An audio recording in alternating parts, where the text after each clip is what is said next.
Hello guys, మా ఇంట్లో అయితే పొట్లకాయ కర్రీ అయితే చేస్తున్నాం. ఎలా చేస్తున్నాం వీడియో మొత్తం చూసేయండి. ఒక ప్యాన్లో చిన్న టీ గ్లాస్ ఆయిల్ వేసుకున్న తర్వాత తాలింపు గింజలు వేసుకొని, తర్వాత ఉల్లిపాయ కరివేపాకు వేసుకొని, ముందుగా కట్ చేసుకున్న పొట్లకాయ ముక్కలు వేసుకొని బాగా ఫ్రై చేసుకోవాలి. స్టవ్ని సిమ్లో పెట్టుకొని ఫ్రై చేసుకోవాలి.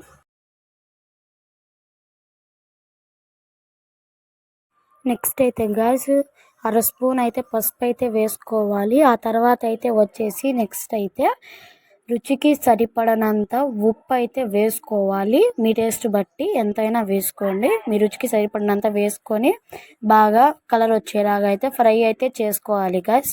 అప్పుడే మంచిగా టేస్ట్ అయితే వస్తుంది. తర్వాత అయితే గాయస్ కారం అయితే వేసుకోవాలి. కారం మీ ఇష్టం గాయస్, మీ రుచికి సరిపడినంత వేసుకోండి. ఎందుకంటే కొంతమంది తక్కువ వేసుకుంటారు, కొంతమంది ఎక్కువ వేసుకుంటారు. మీ రుచికి సరిపడినంత వేసుకోండి. మేమైతే ఇక్కడ 2.5 స్పూన్స్ అయితే కారం అయితే వేసాము. మీ ఇష్టం, మీరు ఎంతైనా వేసుకోండి గాయస్. తర్వాత అయితే ఫ్రై అయితే చేసుకొని ఒక 5 మినిట్స్ అయితే ప్లేట్ అయితే వేసుకొని సిమ్లో 5 మినిట్స్ అయితే పెట్టి స్టవ్ ఆఫ్ చేసేయండి.